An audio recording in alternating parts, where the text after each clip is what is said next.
CPR जब हम किसी विक्टिम को देते हैं तो उससे पहले आपको ये पता होना चाहिए कि हम किस पे अप्लाई कर रहे हैं, वो क्लिनिकल डेथ में है या फिर बायोलॉजिकल डेथ में है। क्लिनिकल डेथ में ही अगर हम देंगे उसको सीपीआर तो क्या होगा, वो इफेक्टिव होगा और व्यक्ति आगे सर्वाइव कर पाएगा। क्योंकि बायोलॉजिकल डेथ वो होता है जब उसके ब्रेन क्या हो रखे हैं, डेड हो रखे हैं। क्लिनिकल डेथ में उसके ब्रेन जीवित है। और ये जो गोल्डन टाइम वो कितने 4 से 6 मिनट, मतलब अगर धीरे बहुत समझ नहीं पाते मतलब ये हुआ कि अगर किसी को हार्ट अटैक आया हो, बिजली का झटका लगा है, पानी में डूबा हुआ व्यक्ति है, तो उसमें क्या होता है, अगर इस तरह के इंसिडेंट हुआ है और उसको अगर हम 4 से 6 मिनट के अंदर सीपीआर दे देते हैं, इफेक्टिव सीपीआर, तो क्या होगा, व्यक्ति सर्वाइव कर लेगा। उसको हम आगे हॉस्पिटल में ले जा सकते हैं और वो आगे चल के क्या होगा, बायोलॉजिकल डेथ में जाने से बच जाएगा और वो आगे सर्वाइव करने के लिए एडल्ट, चाइल्ड और इन्फेंट। 0 से 1 क्या हो गया आपका इन्फेंट, 1 से 9 चाइल्ड और 9 से ऊपर एडल्ट। तो अभी हम सीपीआर की कार्रवाई किस पे करेंगे, एडल्ट के ऊपर। ठीक है सर।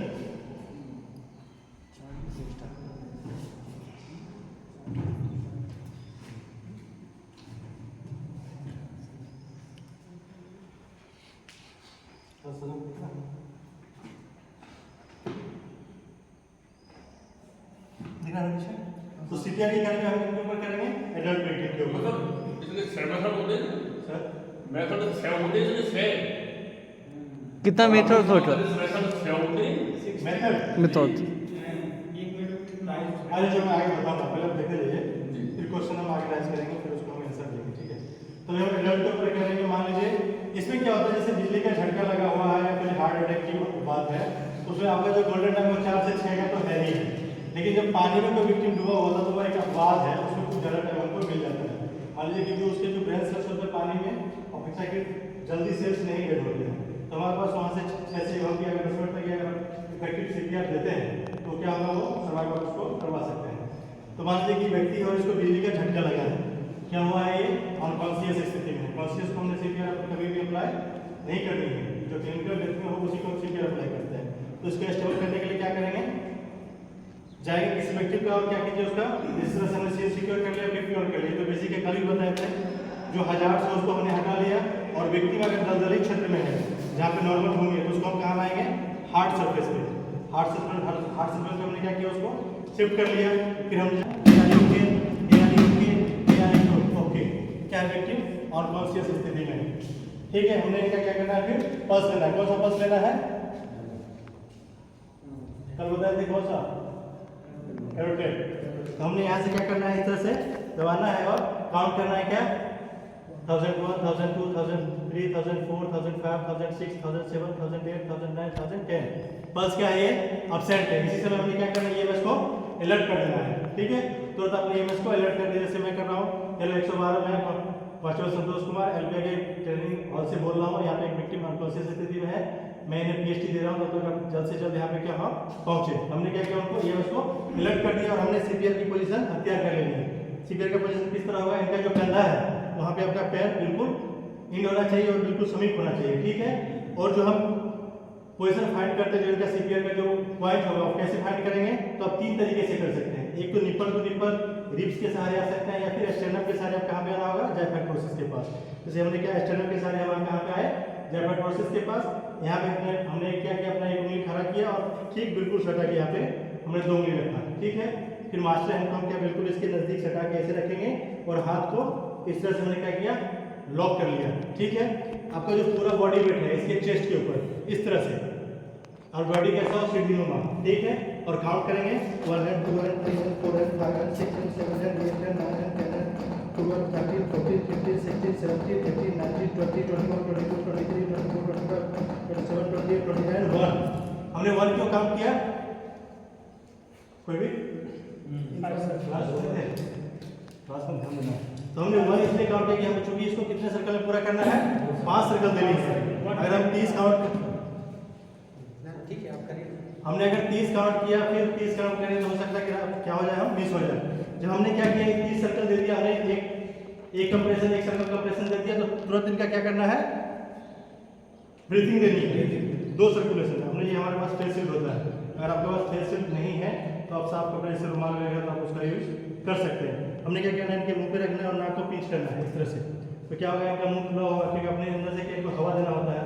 अगर मुंह से देंगे, नाक हमने बंद नहीं किया तो क्या होगा, ये नाक से बाहर निकल जाएगा। तो हमने क्या करना है, इस तरह से अपने अंदर हवा इनहेल करना है। थोड़ा स्लो स्लो बोलो, धीरे धीरे। हवा अपने अंदर क्या लेना है, अपने अंदर इनहेल कीजिए, अपने अंदर हवा को लीजिए और इनके अंदर ब्रीथिंग देंगे। इसको आर्टिफिशियल वेंटिलेशन बोलते हैं, ठीक है। वेंटिलेशन की कार्रवाई हम कितने बार करते हैं, 2 बार। दो ब्रीथिंग, 5 कंप्रेशन, सॉरी 30 कंप्रेशन। जब हम वेंटिलेशन देते हैं ना तो आपको ये क्लियर पता चलेगा कि उसको वेंटिलेशन सही जा रहा है या नहीं। इसका जो चेस्ट होगा ना वो क्या होगा, अप होगा। हमने वेंटिलेशन दे दिया, फिर हमने क्या देना है, कंप्रेशन। पॉइंट वही रहेगा, हमने हाथ के जगह क्या किया, फिर फिक्स किया और फिर कंप्रेशन देना शुरू कर दिया। इस तरह से जब क्या करना है, जब आप सिंगल रेस्क्यूअर है, कोई और व्यक्ति वहाँ पे नहीं है, आप सिंगल हैं, तो 5 बार इसकी इस तरह की कार्रवाई करेंगे और फिर क्या करेंगे, हमने पल्स लेना है। ठीक है, क्या करना है, हमने पल्स लेना है।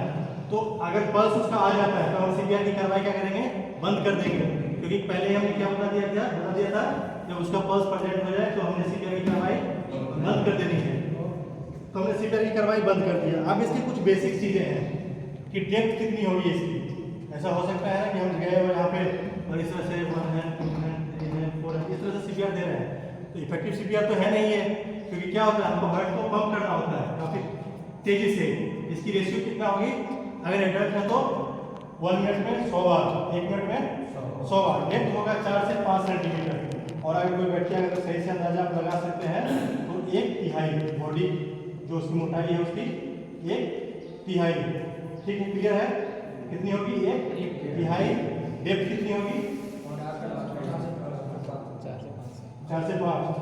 और स्पीड कितना होगा, 4 से 5 ऐसे करके देखते हैं 80 से 100 कितना डेप्थ हो जाएगा, ये 4 सेंटीमीटर, ये 5 सेंटीमीटर।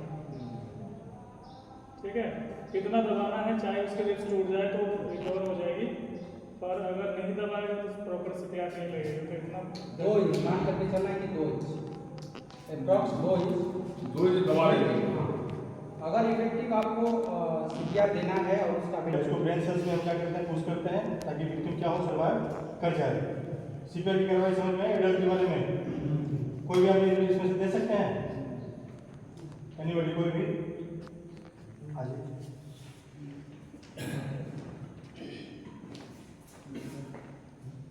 हाँ,